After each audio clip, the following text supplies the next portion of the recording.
देखिए ये क्वेश्चन आपके सामने लिखा हुआ है।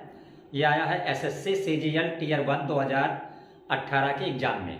क्वेश्चन लिखा हुआ है कि सुधा अपनी आय का 15% बचाती है। यदि उसका खर्चा 20% बढ़ जाए और बचत 60% बढ़ जाए तो आय जो है कितने परसेंट बढ़ जाएगी। ये चार ऑप्शन लिखे हुए हैं, 26%, 24%, 35%, 30%। आपको बताना इसमें सही कौन सा है। तो देखिए जो परसेंट होता है, परसेंट 100 पर माना जाता है। तो सुधा अपनी आय का 15% बचाती है, तो हम मान लेंगे कि माना आय बराबर 100 रुपया, 100 रुपया। तो हमने मान लिया आय बराबर 100। अब वो बचाती कितनी है? 15%। तो इसका मतलब ये हमने लिखा प्रारंभिक बचत और खर्चा। तो बचत जो है वो कितनी हो गई? 15 रुपया। भाई आमदनी 100 रुपया है, क्योंकि प्रतिशत का मतलब 100 पर। अब 15% बचाती है, इसका मतलब 100 रुपये में 15 रुपया बचाती है। तो जब 100 में 15 सुधा बचा रही है, इसका मतलब 85 का हो रहा है, खर्चा हो रहा है। तो खर्च के नीचे लिख देंगे 85। फिर देखिए आगे क्या लिखा हुआ है। लिखा हुआ है कि यदि उसका खर्चा 20% बढ़ जाए, खर्चा कितना बढ़ जाए? 20%। तो जो नया खर्च आपका होगा, नया खर्च, या इसको बोलिए आप अंतिम खर्च। क्या बोलेंगे? अंतिम खर्च। तो खर्च पहले कितना था? 85। अब बढ़ कितना रहा है? 20% खर्चा बढ़ रहा है। तो जब 85 का आप 20% करोगे, परसेंट का मतलब बटे 100। तो 0 से 0 काट दो, 2 एक कम 2, 2 पंचे 10 हो गया। 5 से 85 को भाग करोगे 17। तो 20% खर्चा बढ़ रहा है, इसका मतलब रुपए में कितना बढ़ रहा? 17 बढ़ रहा, क्योंकि पहला का खर्चा कितना था? 85। तो 85 में अगर ये 17 आप जोड़ दोगे तो हो जाएगा 102। इसका मतलब अब सुधा खर्चा कितना आ रहा? सुधा का 102 रुपया आ रहा। ध्यान दीजिए, पहले सुधा का खर्चा था 85 रुपया, 85, लेकिन 20% बढ़ रहा है। तो 85 का जब 20% किया तो वो आया 17। तो ये 17 85 में जोड़ दिया जाएगा तो हो जाएगा 102, 102। तो 20% खर्चा बढ़ रहा है, तो बचत कितनी बढ़ रही है? 60%। तो बचत पहले कितनी थी? 15 थी। अब अगर आप 15 का 60% करो तो 60 बटे 100, ये 0 इससे काट दो, और फिर 15 का 6 में गुणा करोगे 90 हो जाएगा, और नीचे 10 बचा, 0 से 0 काट दो तो 9 बटे 1 का मतलब 9। इसका मतलब ये हुआ कि बचत पहले से 9 रुपया ज्यादा हो रही है। तो बचत पहले कितनी थी? 15। अब 15 में ये 9 जोड़ दोगे तो बचत कितनी हो गई? 24 रुपया। बात समझे ठीक से? पहले बचत थी 15%। तो परसेंट का मतलब 100 पर, आमदनी 100 तो बचत 15। अब बचत 15 तो 100 में 15 घटाया तो खर्चा इसका मतलब निकल गया 85। फिर कह रहा है खर्चा 20% बढ़ गया, तो 85 का 20% बढ़ता है 17, 85 में 17 जोड़ दिया तो 102 हो गया खर्चा, अंतिम खर्चा। और 60% बढ़ रही है बचत। तो बचत पहले थी 15, 15 का 60% किया तो आया 9 रुपया। तो 15 में 9 जोड़ दिया तो अब बचत हो गई 24 रुपया। तो पूछ रहा है तो आय कितने परसेंट बढ़ जाएगी? आय जो है कितने परसेंट बढ़ जाएगी? तो देखिए आखिरी अंतिम आय आपकी कितनी है? अंतिम आय, तो देखिए खर्चा कितना है? 24, सॉरी बचत है 24 और खर्चा है 102। तो 102 में 24 जोड़ दिया तो कितना हो गया? 126। हमें निकालना क्या है? आय कितने प्रतिशत बढ़ेगी? तो अंतिम आय हो गई 126 और प्रारंभिक आय कितनी थी? 100 थी, तो हमें निकालना है आय में प्रतिशत वृद्धि। तो हम लिखेंगे आय में प्रतिशत वृद्धि। तो किसी भी चीज में जब प्रतिशत वृद्धि निकालनी होती है तो ऊपर क्या लिखा जाता है, जो आय में वृद्धि हो। तो पहले की आय है 100 और बाद वाली आय है 126।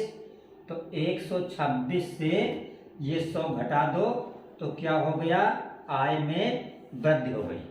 बटे प्रारंभिक आय कितनी थी 100 और प्रतिशत में निकालना है तो प्रतिशत के लिए गुणित 100 हो गया। जब भी कोई चीज प्रतिशत में निकाली जाती है तो नीचे उसकी प्रारंभिक वैल्यू रखी जाती है। अब प्रारंभिक आय कितनी थी 100 थी, इसलिए नीचे 100 लिखा है। और ये 100 से गुणा इसलिए किया है क्योंकि प्रतिशत 100 पे निकाला जाता है।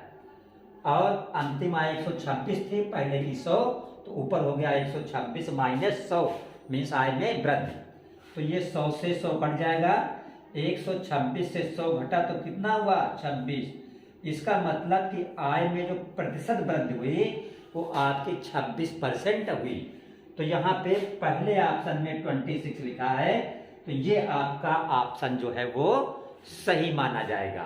देखिए दूसरा क्वेश्चन आपका है, लिखा हुआ है एक चुनाव में 2 प्रत्याशियों को मिले वोटों का अनुपात 4:9 है।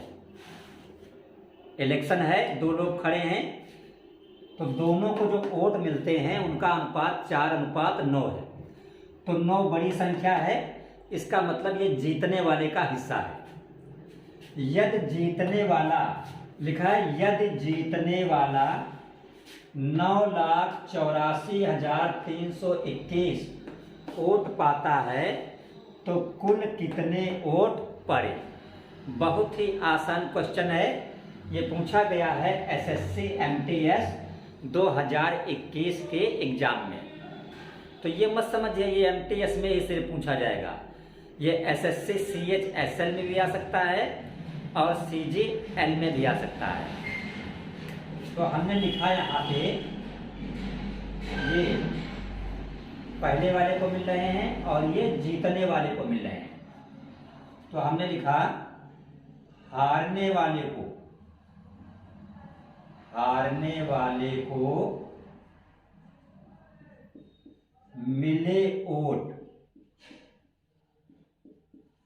बराबर 4 है, तो 4x लिखेंगे।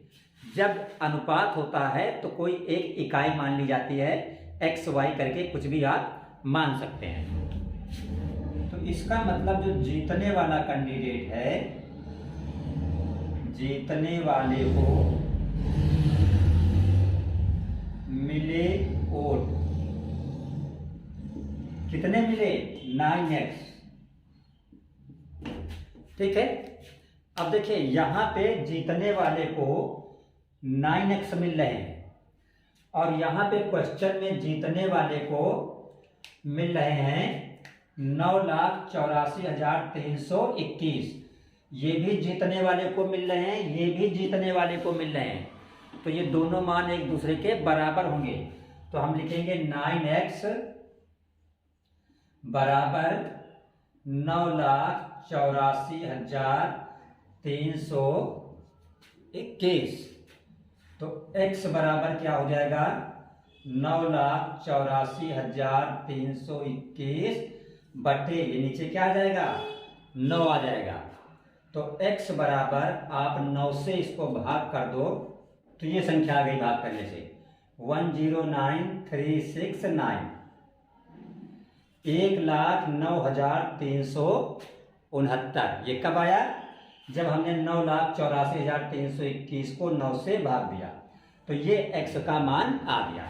हमें क्या निकालना है, हमें निकालना है कुल पड़े वोट, कुल कितने वोट पड़े। तो आप देख रहे हैं हारने वाले को मिले 4x और जीतने वाले को 9x। तो 4x और 9x जोड़ दोगे तो कितना होगा 13x 13x। इसका मतलब कुल वोट जो पड़े वो 13x पड़े। तो हम लिखेंगे कुल वोट कितने पड़े 13x। तो 13 गुणित x की जगह पर ये x का मान रख देंगे 1,09,369। इसको आप गुणा कर देंगे 13 से, इसको क्या कर दीजिए गुणा कर दीजिए। तो आपका आ जाएगा आंसर 1,4,2,1,7,9,7। जब आप 13 से इसको गुणा करेंगे तो ये आंसर आ जाएगा। अब ये किस में मैच कर रहा है, बी वाले में 1,14,21,797। इसका मतलब ये जो बी वाला विकल्प है ये आपका सही है। तो अभी तक जिन लोगों ने भी चैनल को सब्सक्राइब नहीं किया है वो चैनल को सब्सक्राइब अवश्य कर लें, क्योंकि हम daily SSC, CGL, CHSL, MTS में पिछले वर्षों में पूछे गए प्रश्नों को सॉल्व कर रहे हैं।